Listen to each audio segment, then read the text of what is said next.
বৈষম্য বিরোধী ছাত্র আন্দোলনের আহ্বায়ক হাসনাত আব্দুল্লাহ জাতীয় নাগরিক কমিটির মুখ্য সংগঠক সার্জিস আলমকে আটক করেছে ঢাকা মহানগর গোয়েন্দা পুলিশ ডিবি। তাদেরকে রাজধানীর মিন্টো রোডে ডিএনপির ডিবি কার্যালয়ে নেওয়া হয়েছে বলে জানা গেছে। সার্জিস আলম সহ ৪৫ জনের পাসপোর্ট জব্দ করেছে বাংলাদেশ সেনাবাহিনী। তারা ইউরোপে যাওয়ার প্রস্তুতি নিচ্ছে। যা রটে কিছু তো বটে ভাই পৃথিবীতে, নাকি? একেবারে সবকিছু তো আমরা চাইলেও মনে করেন ফু দিয়ে উড়িয়ে দিতে পারি না।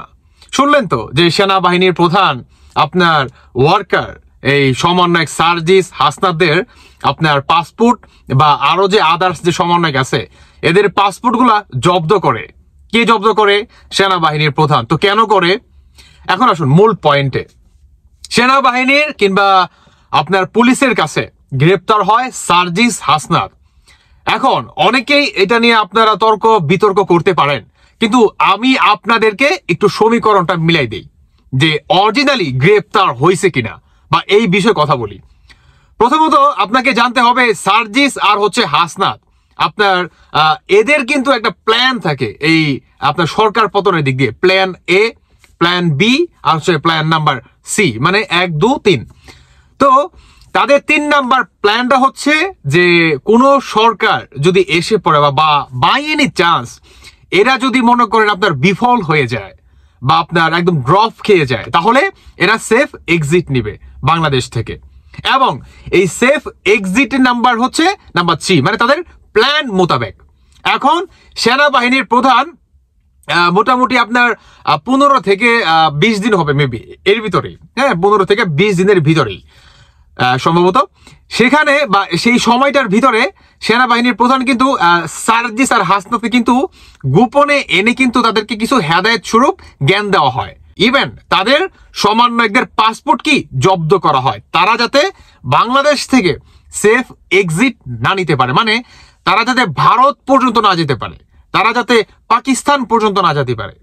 বুঝতে পারতেছেন আপনি যে সেনাবাহিনীর প্রধান এবং পুলিশ যে বাজার আছে সমন্বয়করা তারা কি বর্তমান বিশেষভাবে সেনাবাহিনীর আপনার নজরবন্দিতে আছে।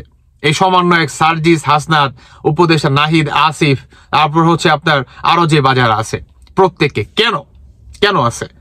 অনেকেই আপনারা আরো জানেন যে আমাদের বাংলাদেশে বর্তমান কিন্তু বিশাল কিন্তু দুর্নীতি হচ্ছে, অনেক দুর্নীতি কিন্তু হচ্ছে, এটা কিন্তু আপনি অস্বীকার করতে পারবেন না।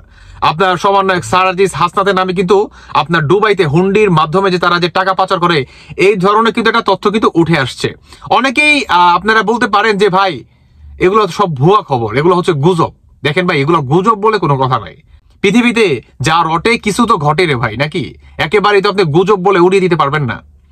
এখন আসুন সমন্বয়ক সার্জিস আর হচ্ছে হাসনাত এদের যে গ্রেফতার করলো এই বিষয়টা কিভাবে? জি এক্স্যাক্টলি আপনি সঠিক কথাটাই শুনছেন। সমন্বয়ক সার্জিস হাসনাত অরিজিনালি তারা গ্রেফতার হয়েছে। কিভাবে গ্রেফতার?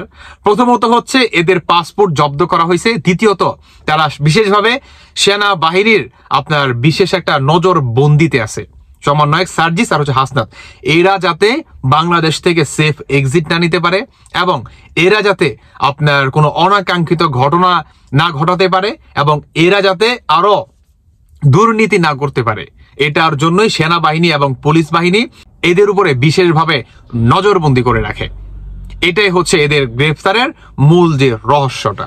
এখন অনেকেই বলতে পারেন যে ভাই এটা তো নজরবন্দি রে ভাই, এটা তো বাংলাদেশের এইটা সেটা, তো এটা কি আপনার সেনাবাহিনী আজকে আছে কালকা নাই, বা সেনাবাহিনী দেখা গেছে আপনার কালকে তো পোল্টিও নিতে পারে, বা পুলিশ বাহিনী তো পোল্টিও নিতে পারে টাকা খায়া, ঘুষ টুস খায়া।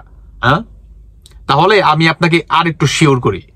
সেটা হচ্ছে আপনারা অনেকে জানেন যে আমাদের বাংলাদেশের সেনাবাহিনী, পুলিশ বাহিনী, নৌবাহিনী আপনার বা আরো যে আদার্স বাহিনী আছে আমাদের বাংলাদেশের কিন্তু বিশ্বের একটা নাম আছে, সেটা হচ্ছে আপনার শান্তি রক্ষা মিশনে। অনেকে জানেন যে আপনার জাতিসংঘ যে শান্তি রক্ষা যে মিশন আছে, এই মিশনে আমাদের বাংলাদেশের যে বাহিনী আছে, পুলিশ বাহিনী, সেনাবাহিনী বা আদার্স যারা বাহিনী আছে, এদের কিন্তু একটা নাম আছে ভাই। হ্যাঁ, এদের কি একটা নাম আছে এবং এরা আপনার বাংলাদেশ থেকে আর কত টাকা মনে করেন উপার্জন করে এই শান্তি রক্ষা মিশনে।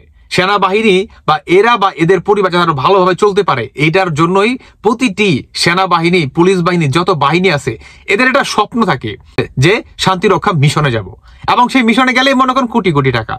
মানে আপনি বুঝেন একটা মিশনে গেলেই আপনার পরিবার ভালোভাবে চলতে পারবে, আপনার লাইফটা একটা সিকিউর হবে, কিংবা আপনার ভবিষ্যৎ আরো উজ্জ্বল হবে, তাই না? এটার জন্য কি তারা শান্তিরক্ষা মিশনে যেতে চায়।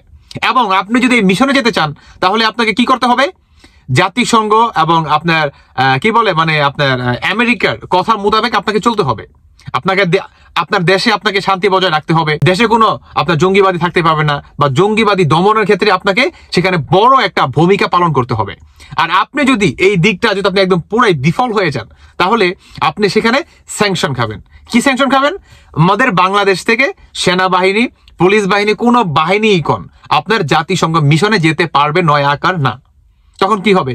তখন আমাদের বাংলাদেশ ডিফেন্সের দিক দিয়ে অনেক দুর্বল হয়ে যাবে, কোনো ট্রেডিং পাবে না, কিংবা আপনার যে কি বলে মানে এখন তো ডিজিটাল যুগ ভাই, বুঝেন নাই? যে এক এক সময় এক একটা মনে করেন আপনার অস্ত্র বা আপনার গান হতে পারে, বা আপনার আদার্স অনেক কিছু মনে করেন হতে পারে।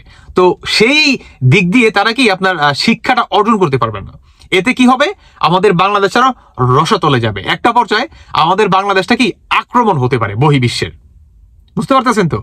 এই শান্তি রক্ষা মিশনটা শুধু শান্তি রক্ষা মিশন না, এটা কি আমাদের বাংলাদেশেও শান্তি বজায় রাখে। এটার জন্যই আপনার সেনাবাহিনীর প্রধান কিংবা পুলিশ বাহিনী, আরো যে আদার্স বাহিনী আছে, এই সমন্বয়কদের নজরবন্দি করে রাখে।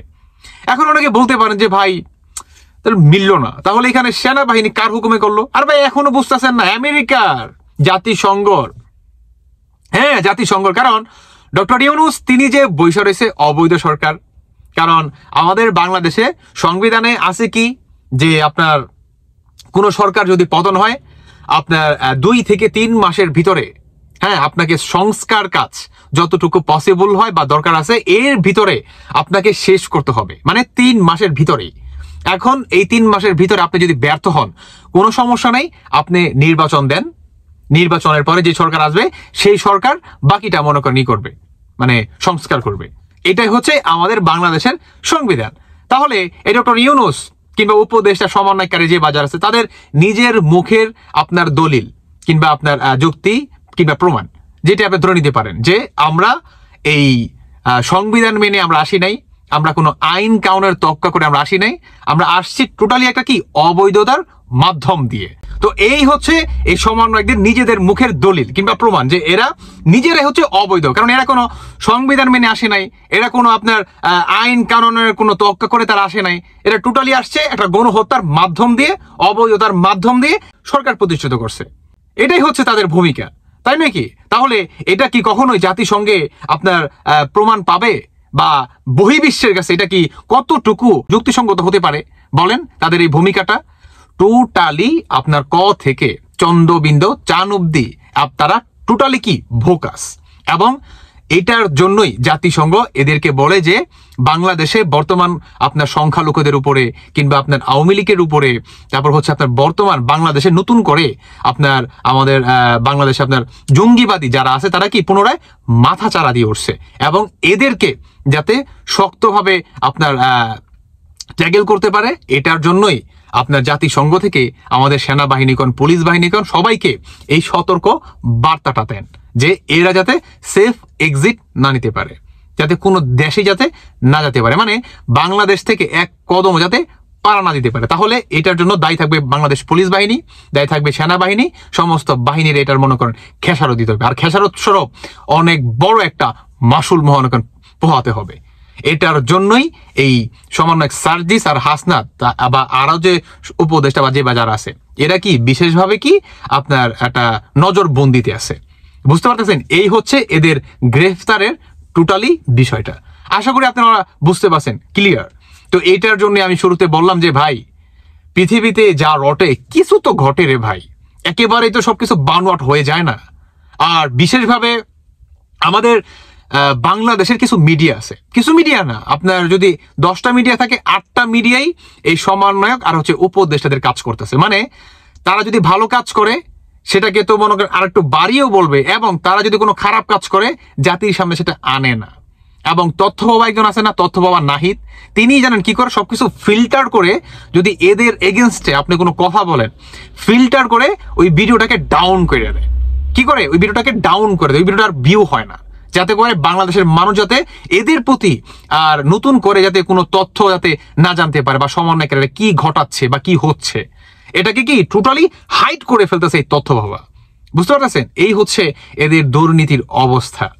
তো দর্শক বন্ধুরা, আশা করি আপনারা বুঝতে পারতেছেন যে সার্জিস, হাসনাত এরা আসলে কি টাইপের গ্রেফতার হয়েছে। তবে আমি বলবো এটাকে কিন্তু আপনি মানে একেবারে ফালা দিতে পারবেন না, কারণ যেই সরকারই আসুক এই সমন্বয়ক উপদেষ্টাদের বিচার হবে। সচিবালয় আগুন দিছে, আরো অনেক ঘটনা ঘটাইছে, এবং এদের কি আপনার যে কূটনৈতিক পাসপোর্ট আছে বা আছে টোটালি জব্দ আছে সেনাবাহিনীর আপনার প্রধানের কাছে বা সেনাবাহিনীর কাছে।